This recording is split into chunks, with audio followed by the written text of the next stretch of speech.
But the regime itself and their intel apparatus are enormously aggressive, and they work constantly to hoover up every bit of information they can get their hands on that could benefit the Chinese state. I'm not like spreading rumors here. That's been verified time and time and time and time again. And the FBI, look, they open up a Chinese-related counterintelligence operation on average about once a day. So this is a serious, serious problem.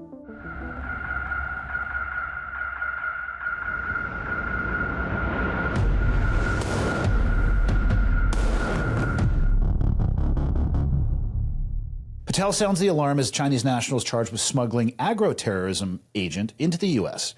So 2 Chinese nationals have been charged with smuggling a dangerous biological pathogen, a fungus, and I believe specifically they said this was in the form of a mushroom, classified as a potential agroterrorism weapon into the United States to conduct research at the University of Michigan. The fungus can devastate crops like wheat, barley, and maize, and its toxins are harmful to both humans and livestock. FBI Director Kash Patel warned the case highlights the Chinese Communist Party's ongoing efforts to infiltrate the U.S. institutions and threaten the nation's food supply and economy. Is it Jean, a postdoctoral fellow, allegedly received Chinese government funding and has documented ties to the CCP, while Liu admitted to smuggling the pathogen through Detroit's airport.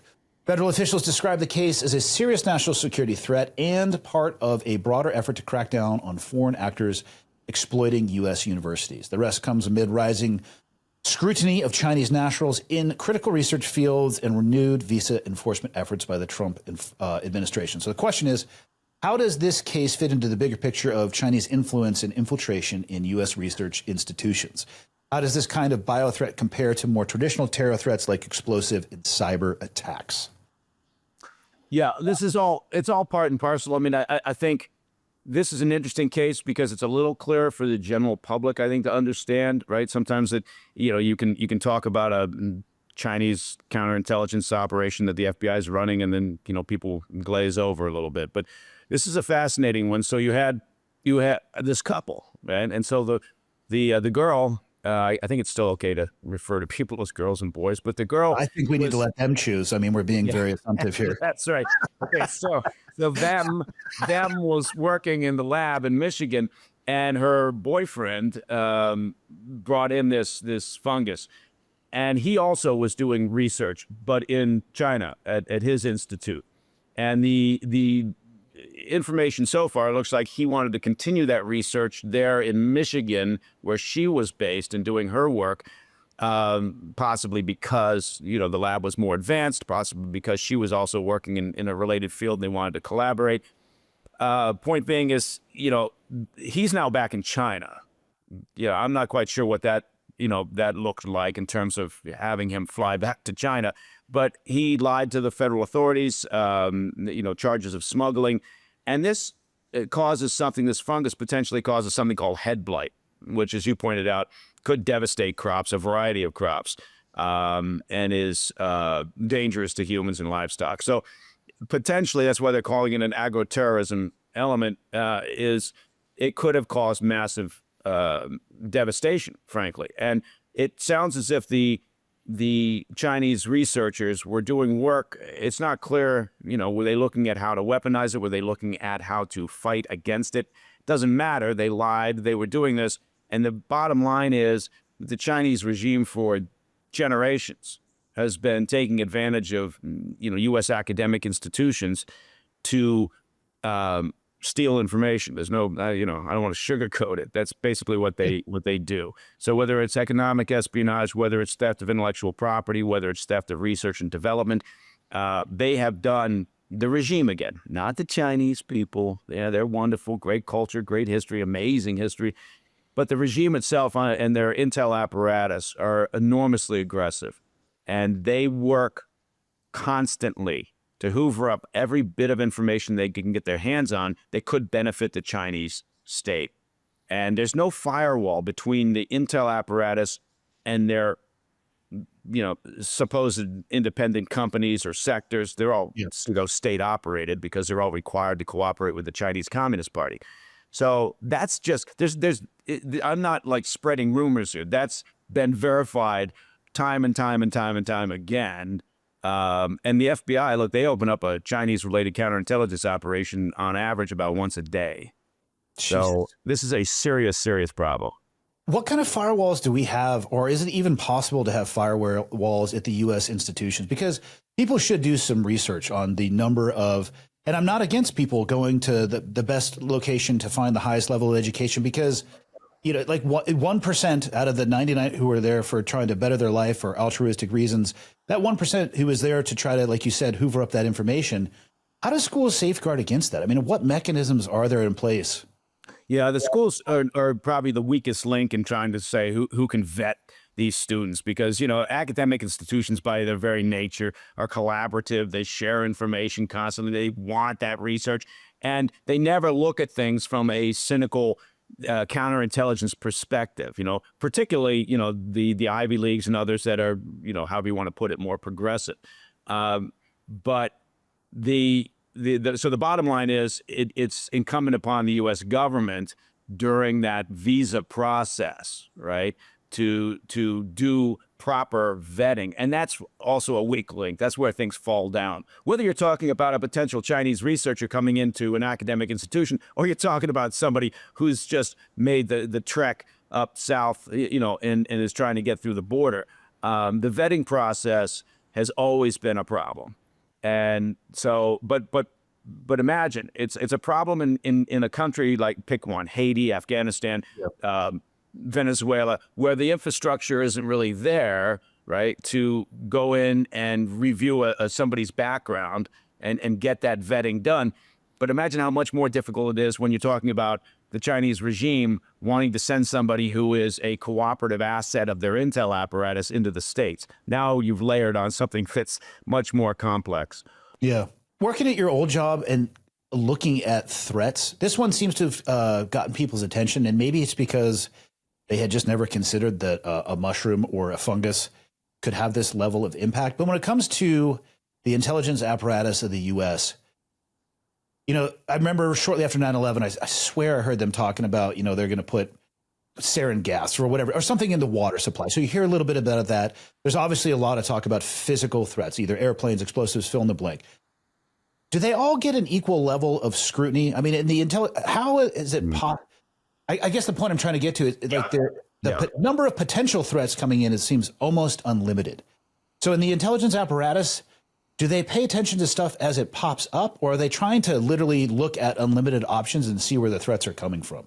Yeah, that's a great question. You know, if I was going to be cynical and simplistic, I'd say, look, they always game for the last attack, right? So remember when truck bombs were the thing, right? And all of a sudden there were bollards up in front of every federal building and any building of consequence. You know, well, that'll stop the attacks. Well, they had already moved on to the next potential scenario, I mean, the bad guys, for how to conduct an attack. The reality is there's some of that, right? They were always kind of looking back a little bit and saying, well, how do we defend against that, which has already happened? But there's also a lot of hard work being done by very good people who are trying to figure out what does that next attack look like? What's the potential scenarios that the terrorists or others are thinking about, or you know, state-sponsored hostile actors are thinking about? So it's a combination of the two, and we've gotten better at it, because if you had asked me that question 25 years ago, I would have said, no, it's always backwards looking, right? We're always defending against whatever happened last.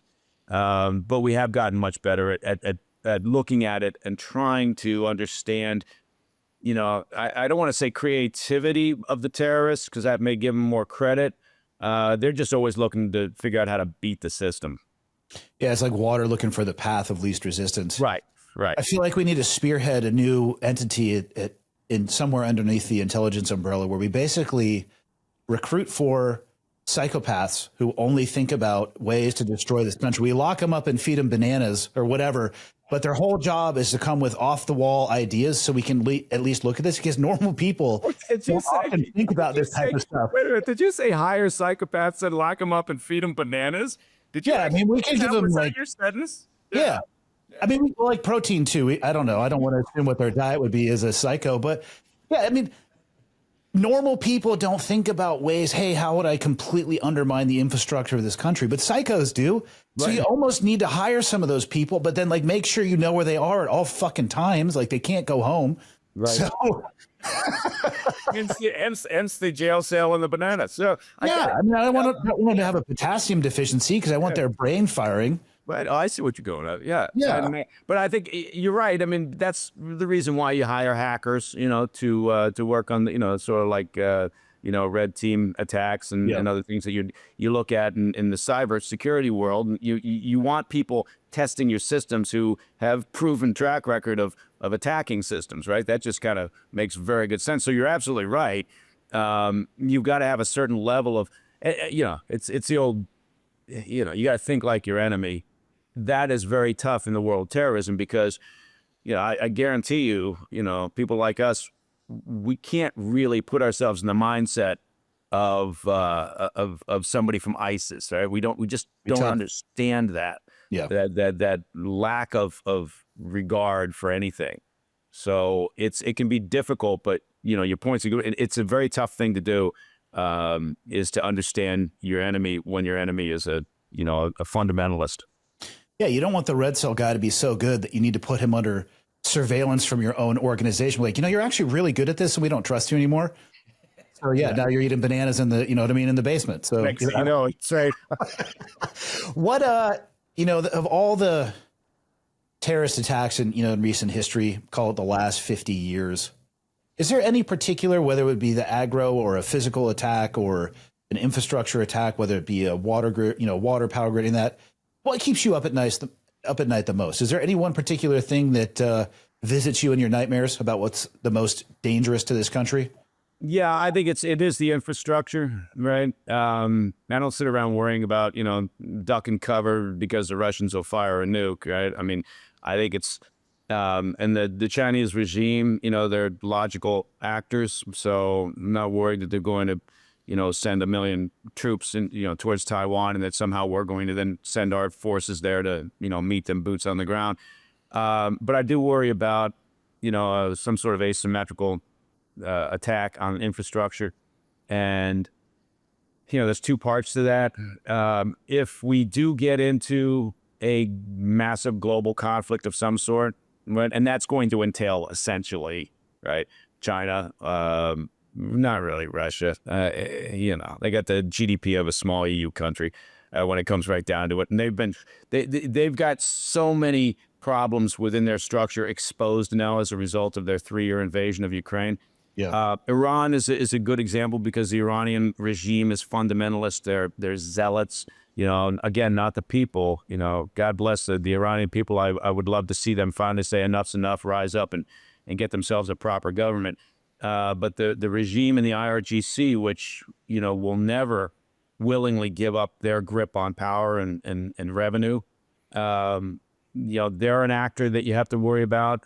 They spend a lot of time in cyberspace looking at how to attack infrastructure.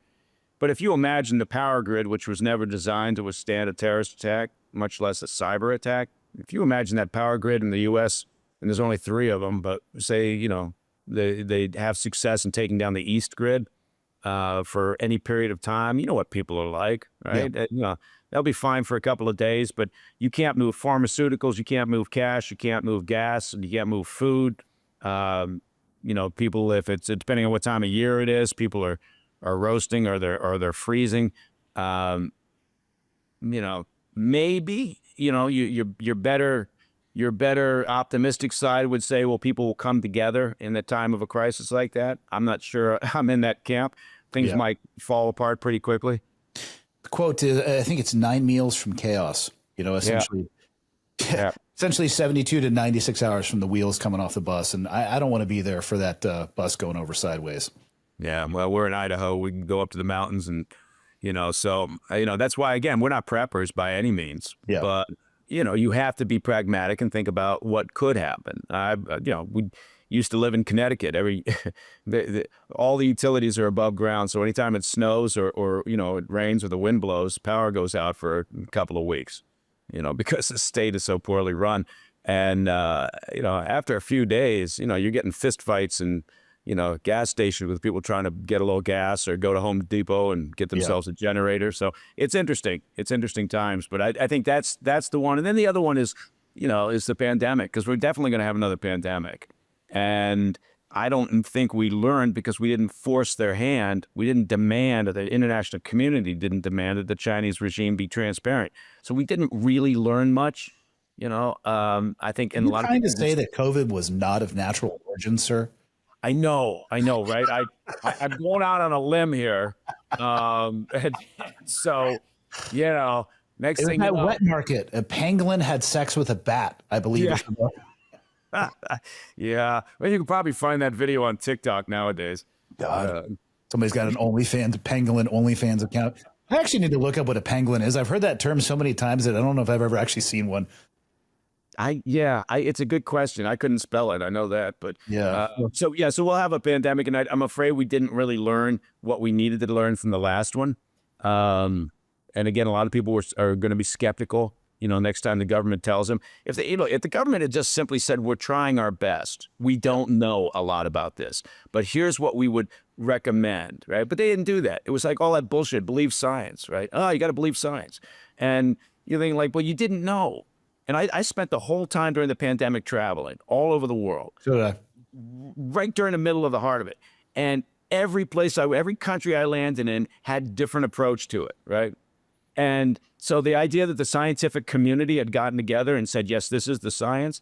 But so if the U.S. had just simply been honest and said, we don't know, but we think this is a good path, we're suggesting you try this, let's go for this, and how about we don't fuck over the kids by closing all the schools, then, we would have been a little bit more prepared for this next pandemic because people wouldn't be quite so skeptical. I agree.